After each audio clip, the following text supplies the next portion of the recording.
calco, cocolishi y tortuga ta algún de bestia nang nilamaco ta protegi mundialmente pa entre otros citas. Convention on International Trade in Endangered Species of Wild Fauna and Flora. Y mejor conocido por el año 1974 como Tratado de Washington. El tratado aqui está para limitar a traficação e negócio livre, especialmente de flora e fauna, que está em peligro de extinção. Na ano 1995, Aruba forma parte de CITES, na onda para cumprir com sua exigência na vinco com o Natuurbeschermingswetgeving Departamento de Serviço Veterinário, que está encarregado com o aspecto de fauna, esta bestia, e está percurar para dar permisso que está guarda controlar para aduana na entrada e saída de Aruba. Bumag importar calco. Antes aí bumag ting no supermercado, pero eso não conta guardo sambuya e tresipa assim negócio tem supermercado aqui na Aruba, não tá, essa aí não tem ideia. Esta pessoa não está coinando em beslag também.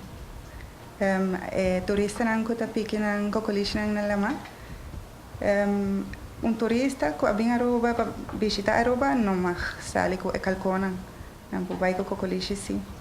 Pero mita hayami enfrentar hope viaja ko hene nang ko viva na Aruba anto nanta muda vai back nang país anto yori nang ke hiban e kokolish nang ko nata ting pa tanto tempo ka ba nang sala he pronk anto ese nang da binse kami pa permiso di kokolish nang medical co of coral nang na mahiba maximal 3 manema explica es nang ko ayi ke viva kinang soci no dus no calque turista na mahiba maximal 3 de cada species, sobre todo coral é distinto, por coral é outro coral.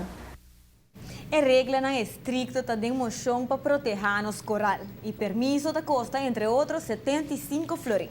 O permisso da permitir para uma quantidade limitada abandonar nas islas, se Sosodeco logra transportar cocoliche of coral de maleta sem permisso. A pessoa por hire boot bem exterior.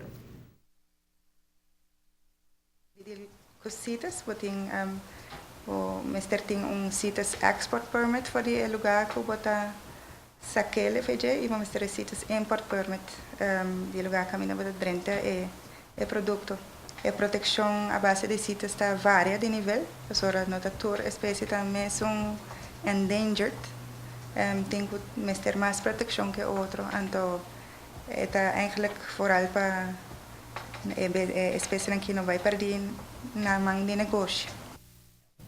Multa que queda otorgada a Snanco ta sambuya calco e por receber boot máximo de 100.000 florins e hasta que o tempo atrás de trali. Joana não é prequite ta outro bestia não que também ta guarda proteger para citas.